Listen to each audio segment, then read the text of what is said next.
Baik, selamat pagi semua. Semoga di hari ini kalian masih tetap sehat walafiat. Amin. Baik, untuk pembelajaran hari ini kita akan membahas materi tentang sejarah sebagai kisah.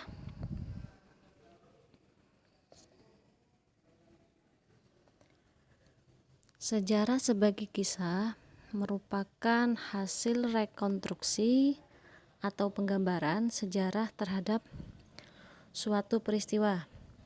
Kemudian untuk menyusun kisah sejarah, sejarawan memerlukan fakta-fakta yang diperoleh dari sumber melalui rangkaian metode sejarah. Yang pertama, kita akan membahas tentang interpretasi terhadap sejarah sebagai kisah. Sebagai sebuah kisah, sejarah dapat diartikan rekaman peristiwa di masa lalu atau masa lampau. Pengertian sejarah sebagai rekaman peristiwa masa lampau itu berbeda dengan peristiwa itu sendiri.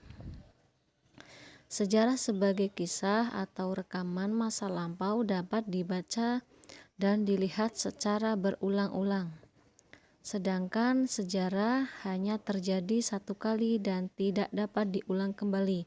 Ibu tekankan antara sejarah sebagai kisah atau rekaman masa lampau ini berbeda dengan sejarah itu sendiri ya. Kalau sejarah sebagai kisah atau rekaman masa lampau ini dapat dibaca dan dilihat secara berulang-ulang. Tetapi kalau sejarah itu hanya terjadi satu kali dan tidak dapat diulang kembali.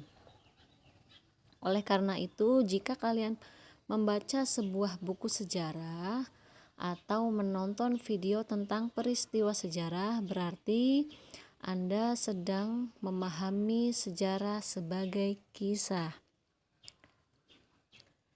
Sejarah sebagai kisah ini memiliki sifat subjektif. Kenapa memiliki sifat subjektif?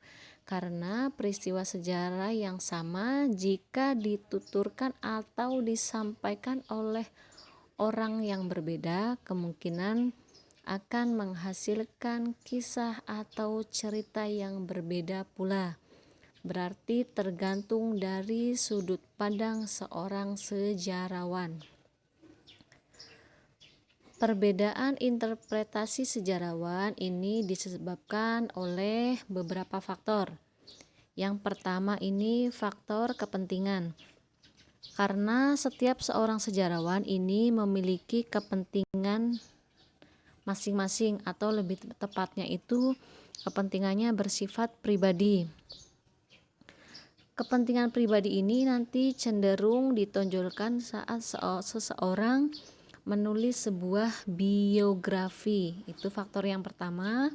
Kemudian faktor yang kedua itu ada kelompok budaya. Perbedaan dari latar belakang setiap seorang sejarawan ini akan memberikan perbedaan pula dalam menulis sejarah. Kemudian faktor yang ketiga ada perbendaharaan pengetahuan. Pengetahuan yang dimiliki sejarawan akan mempengaruhi sebuah kisah sejarah. Pengetahuan yang dimaksud ini meliputi pengetahuan fakta dan pengetahuan dari ilmu pengetahuan. Kemudian faktor yang keempat yaitu kemampuan berbahasa.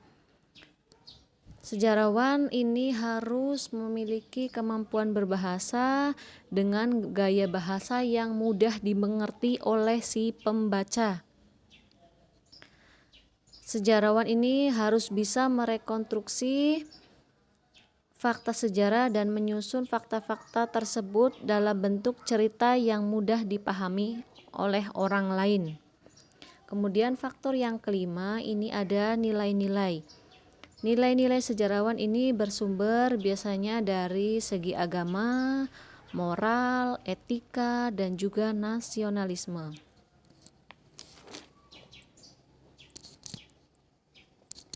Kemudian jenis sejarah sebagai kisah. Sejarah politik. Penulisan sejarah politik ini biasanya selalu menampilkan orang-orang besar, karena biasanya orang-orang besar ini memiliki pengaruh yang cukup besar terhadap kekuasaan seperti raja, presiden, atau pejabat pemerintahan.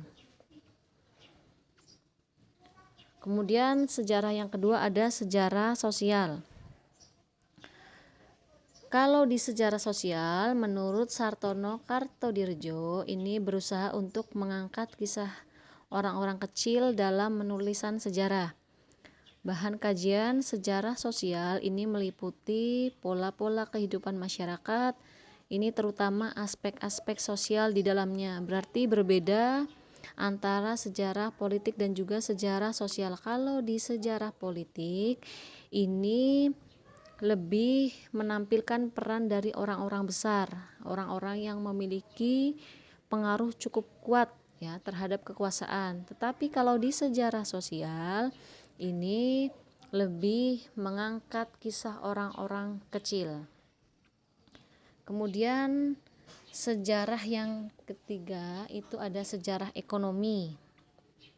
Sejarah ekonomi ini menganalisis berbagai aspek atau bidang yang berkaitan seperti ada perniagaan, kuantitatif, dan komoditas menjadi fokus utama dalam sejarah ekonomi.